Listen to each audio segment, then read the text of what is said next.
welcome back. Saddleback Medical Center, MemorialCare, we'll get to that part in a second, is celebrating its 50th anniversary serving the community here, and I want to welcome to the program Marcia Manker, CEO of Saddleback Medical Center, and Dr. David Kim, the CEO of MemorialCare Medical Foundation. Thanks for joining us. Thanks for having us. So back in the day, 60 years ago, we're celebrating 60, and you guys are going to be part of that. We'll talk a little bit about that in a second. But 60 years ago, Leisure World came to be here, and they didn't have a hospital, and so Leisure World had kind of a hand in starting Saddleback Hospital, right? Oh, you've got a really good memory for that. When I was a kid, I remember it being Saddleback Medical Center, whatever the original name was. Exactly. So imagine 60 years ago when the community was established here, some of the founders had the vision that they're going to need high-quality health care locally. Mm-hmm. And so literally in about 1969, they started fundraising. And I understand the stories are that they went door to door with a coffee can collecting contributions. Doing like a March of Dimes thing. Yes. And literally raised money to be able to purchase the land that's right across here. And then in 1974, thanks to all of their actions in philanthropy, we opened Saddleback Community Hospital at the time. And that's amazing. And it's interesting that if the community would kind of get a hospital off the ground, I imagine that was one of the things that a lot of communities did around when they came to be, like, hey, we don't have a hospital, or the next hospital, the next doctor, or wherever is far away. So it seems like it would be a normal thing to do, but it's so interesting that that's how they had to become in a sense. It's quite the legacy. Yeah. Now, so over the decades, obviously a lot has changed. So maybe talk about some of those changes and how MemorialCare kind of came to be part of the hospital. Yes, it's a very interesting story, and as you can imagine, a lot has changed in healthcare since just a few things.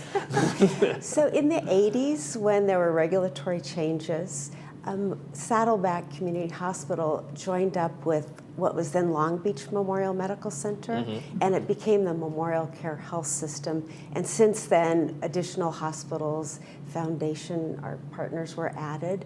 But that's when we became MemorialCare Saddleback Medical Center. Mm-hmm. And then we've just continued to grow over the years. Mm-hmm. And what are some of the things that that brings to a hospital when they partner like that with a regional and they have the connectivity?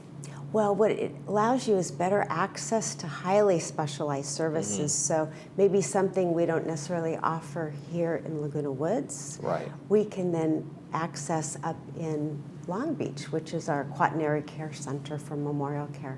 Okay. Now, Dr. Kim, I didn't forget about you. I want to get you in on this. How does your work with a foundation help support what they do here at the hospital? So when I think about MemorialCare, what we're trying to create is this ecosystem of healthcare. So whether you're really sick and need to be in a hospital, or you're healthy and you want to stay healthy, we want to be a system that is able to meet patients where they're at. And so thinking about a physician network of doctors that are closely aligned with MemorialCare and espouse our values and our beliefs and the quality of care that we want to provide.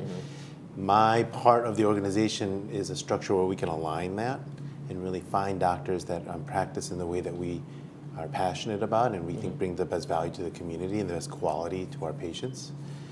So that's where we sit, is thinking about how do we reach into the community beyond the four walls of the hospital.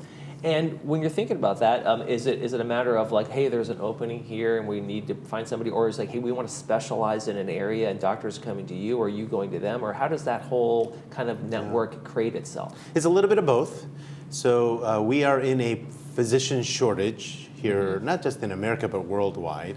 Particularly in the primary care space, but certainly also in many specialties. So thinking about how do we create a vehicle and a structure where we can win their hearts and minds, and we are the choice where they want to come work for us and work with us. So some of it is just a need, right? That we need more doctors in a community. But it also is thinking about in a community what are services we think we can be great at and deliver world-class care in a way that you don't have to drive up to Los Angeles and fight the 405 traffic for 90 minutes plus. For those of you, when last time we went up to LA, you're always shocked at how bad the traffic is. Yeah, I was there last weekend and it was not fun getting to and from. Yeah. and so thinking about how can we provide that care in a local way where you have the full assurance that you're getting the same quality of care, the same level of care, and how do we think about providing that down the street from where our patients are, So it's both a need and then a strategic thinking about how do we better serve our patients. Well, one of the things I would imagine is an attractive thing is new centers, new facilities, and new concepts. And the Women's Health Pavilion might kind of fall into that. Does that pavilion not only serve the women in this community, but also is maybe something you can attract doctors to come down here and say, look what we're doing here, look how you can serve patients? Absolutely. When you see what doctors are passionate about, they want to be in a situation where they're best set up to provide the best care. Mm-hmm.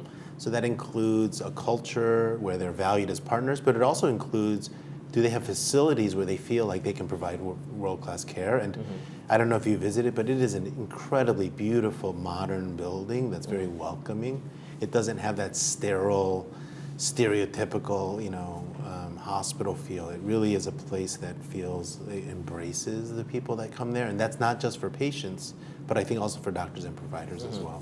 So Marcia, when we talk about the Women's Health Pavilion, what are some of the things you decided as a group to say this needs to be in this center? What are some of the services? What are the things they do? And how is it different from other places people go? When we first sought feedback from our physicians and the community, we got a lot of feedback what they wanted. And so those were all incorporated into the design elements. So to make it feel more like a welcoming spa environment, not a medical facility.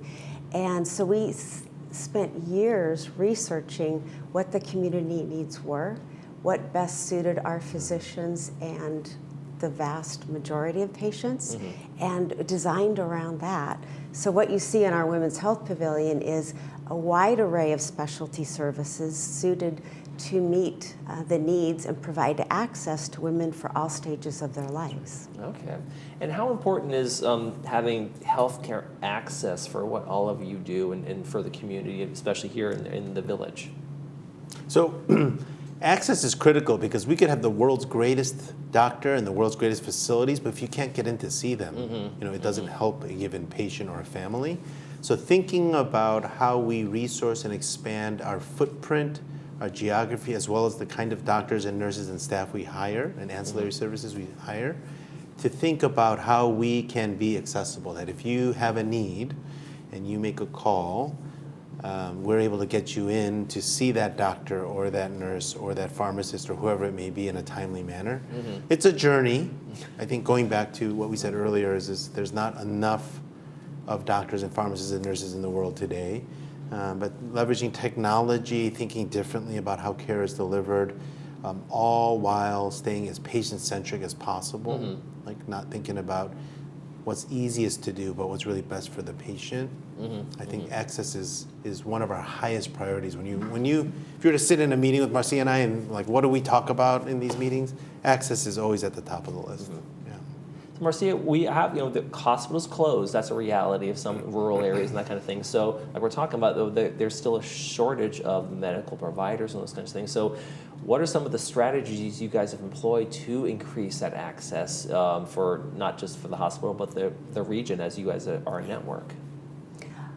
Well, one of our advantages is that we're a great place to work, and we strive to maintain that. We have a very engaged workforce, which then also translates into a very engaged medical staff. So when you have employees that align with our values, that also attracts really great physicians. And that's when we built the Sarah and Taylor Niederlander Breast Center. That was all through philanthropy. So we can do a really great job on providing care, but it's the grateful donors and the community that helps support all the programs that we don't necessarily get reimbursed for. So that's what really makes us stand apart for this community.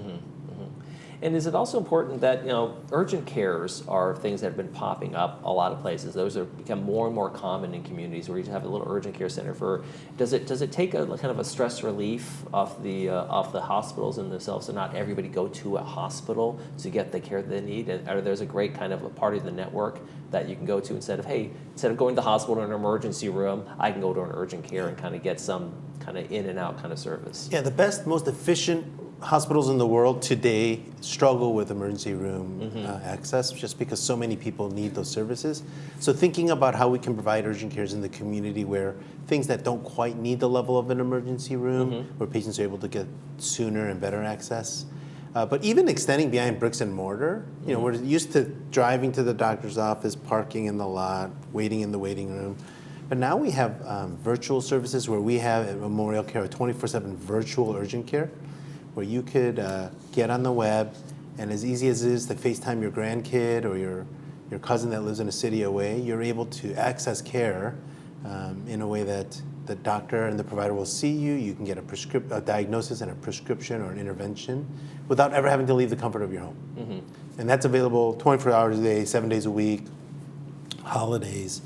That's a tremendous service where it prevents, it creates a lot of efficiency for the patient and a lot of ease for the patient. Okay. Now, we're talking about a lot of services for women as well, and we have a birthing kind of. You do for new mothers. You have a birthing area and that kind of thing. My son actually was born at Saddleback 25 years ago this month. Oh my goodness! And I remember how nice the facilities were just for the moms there, and how it felt like a room. It felt like you didn't feel like you were in a hospital there. Is that one of the things that is important for new moms in those environments that they want and you guys provide in terms of the fact that it feels like a service? It feels like almost concierge kind of service instead of a sterile hospital room. Exactly. Saddleback was the first hospital, I think, in the nation to develop a women's health hospital. And normally you would maybe labor in one area and then you get moved to the delivery room, deliver your baby, and then you would go to another floor. So that's two moves, very disruptive. At Saddleback, it all happens in one location. It's called LDRP, Labor, Delivery, Recovery, and Postpartum. And we've recently upgraded those and given them more modern amenities. So it's even better than I was there 25 years ago. It was. So anyway, you're spot on with saying that that's the environment we offer for families bringing a new one into their environment. Absolutely. You guys have another thing you're offering. Well, I'm going to talk a little bit more virtual care in a second here, but the concierge phone line. I think of that as a hotel service. Yeah. So how does that have to do with medical treatment and access to care? So we've set up a line that's exclusive for the Laguna Woods residents. We can get that to you later, but it's on the screen now. Oh, wonderful. Even better. So the phone line, it's specifically for the residents to be able to call anytime, and you get help with appointments, scheduling, finding a primary care doctor, a certain specialist, or just you want to learn more about MemorialCare. We're literally in the backyard of the community, and it'd be wonderful. It's a wonderful place to be able to access information and get navigation. You know what? I can appreciate that. I know that a lot of the seniors in this community, some are, but some aren't as adept at going online and making those appointments and working it through their smartphone and that kind of thing. So that service can really help them with the troubles of navigating it. Even as simple as any website can be, it can be a challenge for those who aren't the technically savvy growing up in those worlds. And sometimes you just want to get a person on a call to get some advice or some direction. And this is such an important partnership to work with Laguna Woods for us that we want to have that personal touch. Right. And I think I have an appointment. The computer said I did is a little harder than, yes, you're confirmed at the time and someone giving you that feedback and answering those kind of extra questions that, again, an online can't always get to, right? Well, I have two elderly parents that live in Chicago, and just figuring out where to go and when to be there and how to get there, sometimes it can be incredibly confusing. And so just to have a resource to be able to say, which office is it? And can you remind me what day of the week it was? Was it this Thursday or next Thursday? It can be a tremendous value. All right, now let's talk about the other side of that spectrum, the virtual care. That's kind of popped up. I think that became kind of a thing that everybody's maybe more aware of during COVID. Most certainly, where you could have a conversation with a physician online through a Zoom or through a little robot that rolls into a room or something like that. How has Saddleback kind of jumped into this world of virtual care? Well, we partner strongly with our medical foundations, so they offer virtual care, of course. Do you want to speak to that? Yeah, and I think people think about technology, but it's become a different thing post-COVID. for a couple of years there, you really couldn't see people unless you had an iPad or a phone that allowed you to video with people. And so we've taken that next step in thinking about how we can leverage that technology that people are comfortable with. So if you can FaceTime with someone or you figure out how to get on a Zoom call with someone, I think we're now able to get you medical care through that. And so it's as easy as logging in and using an iPad to be able to call a doctor and to get care. And so it's much easier, I think, than it was prior to the pandemic. Yeah. And for a lot of folks in this community as well, they have a hard time getting around, but they're not as mobile as they were. So that can be really an asset to them. Or do you know that a lot of seniors are using that kind of service? Oh, for sure. I mean, everything from as simple as like, I can't find a ride at that time to, my spouse who drives or my kid that drives can't make it. Okay. This kind of thing really bypasses that need where you're able to right place, right time. You can meet the doctor on your terms. That's terrific. Speaking of the virtual and all the advantages and all the technology that came online, during COVID, everybody had to be creative about how they're going to provide services because there were so many limitations, and hospitals were obviously the epicenter of a lot of that. What are some of the things that happened during COVID in terms of vaccinations, in terms of ways you guys treated folks? And did any of those things that you put in there kind of stay? Like Zoom meetings certainly stayed for everybody who can work from home now. But what are some of the things that have stayed since you guys started the COVID practices? Well, we can still offer up the iPads if, luckily, we don't have to communicate via that anymore on the clinical side. But if like a family member who's out of town wants to communicate with that patient, we can do that. And we can always get specialty consults virtually as well. But we're just so fortunate that we have all those services now.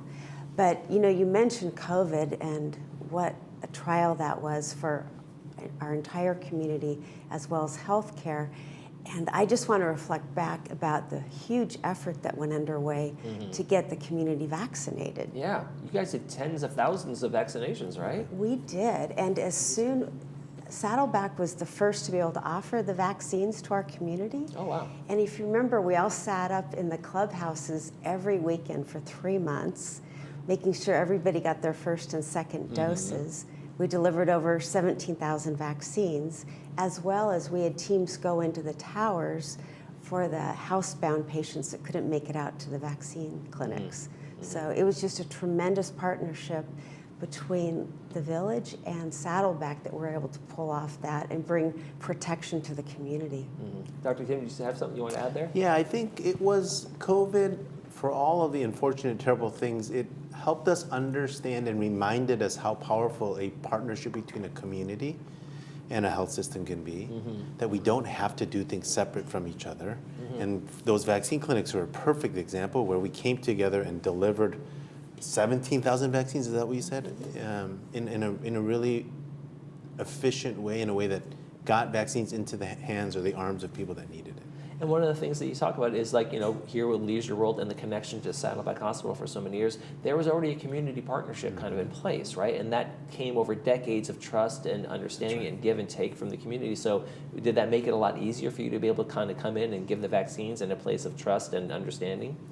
Well, you can't imagine the huge lift it was for Laguna Woods Village to provide all the security, the traffic management, and all the staff to help direct everyone. I mean, it was quite an experience. But to have that partnership and be able to share with the county, look, we can deliver these vaccines, please give us priority, which they did. Okay. Now, I know you guys have been talking about your 50th. What are some of the things that have been going on for the 50th celebration that you guys are happy about? Well, it's been a rollout all year, right? It has been a total year. We can extend an anniversary celebration very well. Lots of internal celebrations with our physicians, our employees, and our volunteers, as well as multiple open houses. And we will be having an official open house for our Women's Health Pavilion in October, where you'll be able to see all the additional specialists, oncology, cardiology, surgery, that all support women's health services. So. And you're also celebrating here in the village of their 60th. How are you guys going to be part of that? we have extensive relationships and celebrations, and we really look forward to attending all of those. Yeah, next there's been a month. couple already this year that you guys have been a part Yes. of, and more to come, I'm sure. And we want to remind folks to come out to celebrate that 60th anniversary party. It's going to be Monday, September 9th from 5 to 7 p.m. over at Clubhouse 2. It is the Village's 60th anniversary celebration, and we're going to have some fun out there.